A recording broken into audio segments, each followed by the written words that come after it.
Welcome to Mind Mechanics Lab, where we decode the most fascinating stories from history, science, and the world around us. Today's discovery will change how you see things. Let's dive in. Imagine a thriving, vibrant city bustling with commerce, culture, and innovation. A place where businesswomen ran enterprises, where lavish homes stood beside public buildings, and where life was, by all accounts, good. Now imagine that entire world, with its 10,000 to 20,000 residents, its intricate urban planning, and its deep-rooted history, vanishing in a single day. Not over decades of decline, but in a mere 24 hours. This isn't a dystopian fantasy. It's the stark reality of Pompeii, a city near Naples, Italy, buried under meters of volcanic ash and pumice in the eruption of Mount Vesuvius in 79 AD. Pompeii offers us a unique, chilling snapshot of Roman life, frozen the very moment of its destruction. Its organic remains, including human bodies, were interred in the ash, allowing archaeologists to create molds of figures in their final desperate moments. But this isn't just a fascinating historical anecdote or a morbid curiosity. For us in the Mind Mechanics Lab, Pompeii's sudden demise is a masterclass in a crucial psychological blind spot, the illusion of impervious success. It's about how even the most established ventures can crumble overnight and what that means for your business strategy today. To truly grasp the magnitude of Pompeii's fate, we need to understand what was lost. This wasn't some remote outpost. It was a strategically vital and wealthy town, built approximately 40 meters above sea level on a coastal lava plateau. It sat just 8 kilometers from Mount Vesuvius. The mouth of the navigable Sarno River, adjacent to the city, served as a haven port for early Greek and Phoenician sailors, a crucial artery for trade that the Romans later developed further.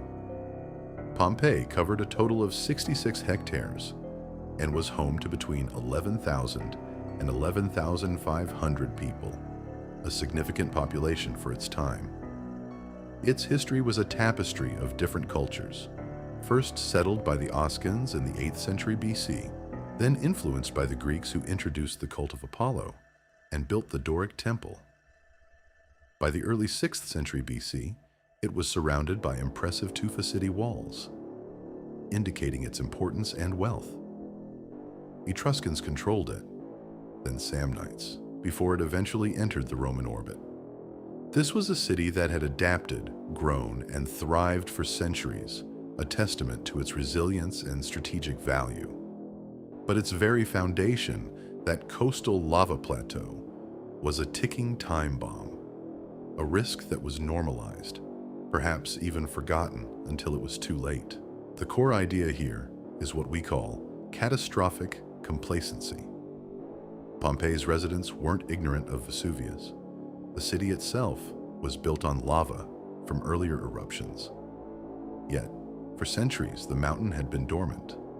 Life went on. Businesses flourished, public buildings were erected, and luxurious private houses with lavish decorations were built. This prolonged period of stability, this unbroken streak of success, created a powerful psychological bias. The assumption that tomorrow would be just like today, that the past was prologue. This is the illusion of permanence. Think about it. When your environment consistently rewards a certain behavior, in Pompeii's case, living and building near a seemingly benign volcano, the human mind naturally reinforces that behavior. The threat becomes a feature of the landscape, not a danger. It becomes normalized. For businesses, this translates to ignoring disruptive technologies because current models are profitable, or dismissing emerging competitors because we've always been the market leader. Pompeii wasn't just geographically stable, it was psychologically stable in its perceived security. The very foundation of their success ultimately became the source of their undoing. a silent, looming threat they had learned to live with until it roared to life. The most compelling evidence for this catastrophic complacency comes from the archaeological record itself.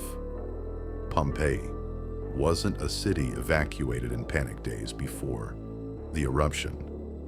It was a city caught entirely off guard. The thousands of private homes and businesses, reflecting various architectural styles and social classes, were functioning right up until the ash began to fall. We see evidence of bakeries with bread still in the ovens, shops with goods laid out, and workshops with tools at the ready. The numerous graffiti carved on outside walls and inside rooms speak of everyday concerns and colloquial language, not of impending doom. This frozen-in-time aspect isn't merely an archaeological marvel. It's a stark psychological data point. It tells us that life was proceeding normally. There was no widespread belief that the end was nigh, no mass exodus. People were in their homes, at their workplaces, living their lives. This provides direct evidence that the city was not prepared for, nor anticipating the sudden devastating event that unfolded. It's the ultimate example of a company that continues to invest in outdated technology, or a market leader that dismisses a small, agile startup right up until the moment they are blindsided by an unforeseen disruption. So, what specific psychological mechanisms were at play here? Two powerful biases stand out: normalcy bias and confirmation bias. Normalcy bias is the human tendency to underestimate the likelihood or impact of a disaster, especially if it's unprecedented in one's recent experience. For generations, Vesuvius had been quiet, confirming the belief that it was harmless. People simply couldn't conceive of such an event because they hadn't seen it before. Their mental models of reality didn't include a devastating volcanic eruption. Confirmation bias further cemented this. Any tremors or minor geological activity would likely have been explained away or downplayed, fitting into the existing narrative of Vesuvius being just a mountain. The prosperity of Pompeii, its status as a UNESCO World Heritage Site today, as the only archaeological site in the world that provides a complete picture of an ancient Roman city, only reinforced the idea that their location was ideal, their decisions sound. The sheer speed of the event, unfolding over approximately 24 hours, gave little time for the human mind to adjust, to process the new reality, or to react effectively. The city was simply overwhelmed, not just physically, but psychologically.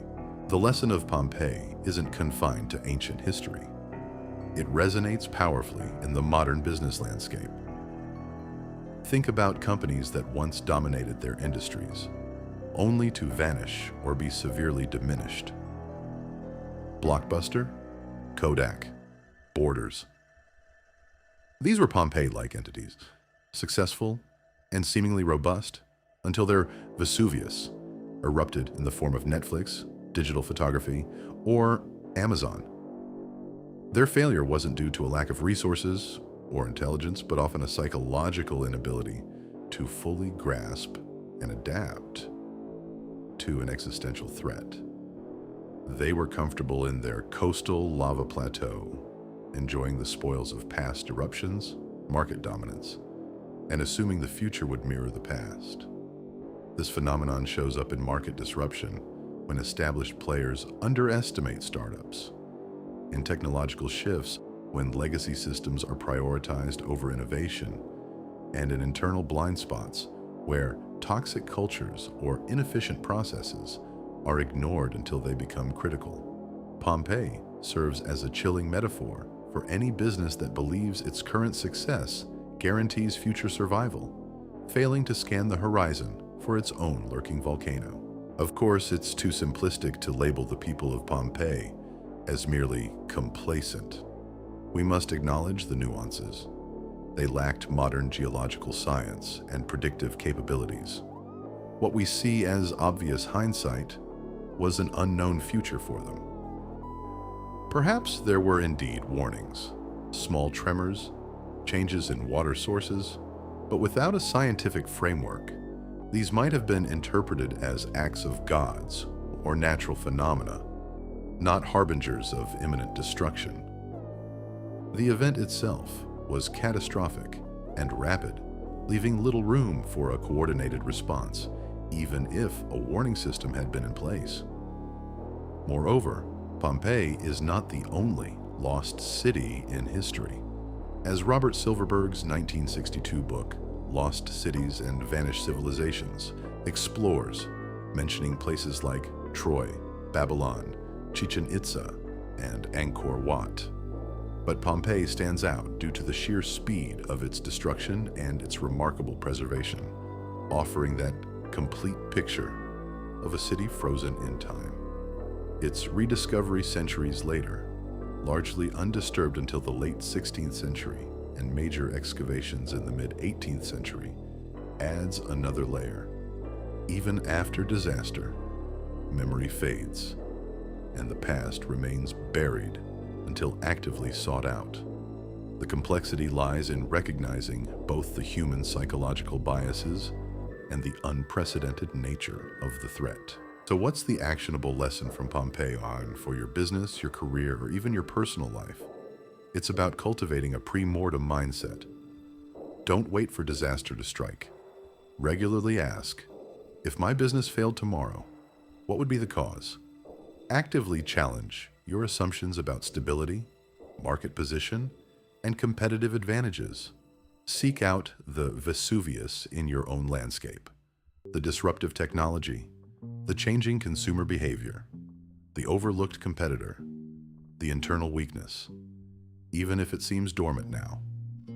Second, invest in resilience, not just growth. Growth is important, but adaptability, diversification, and a culture that embraces change are your best defenses against unforeseen shocks. Monitor your environment diligently, not just for opportunities, but for threats that could wipe out everything you've built in a single day. Pompeii teaches us that no matter how established, wealthy, or vibrant you are, the illusion of permanence is a dangerous one. Don't let your Pompeii moment catch you off guard. What is your Vesuvius? And what are you doing about it today? Thanks for watching. If you enjoyed this story, hit that subscribe button. New discoveries every Tuesday and Friday. Until next time, keep questioning, keep exploring.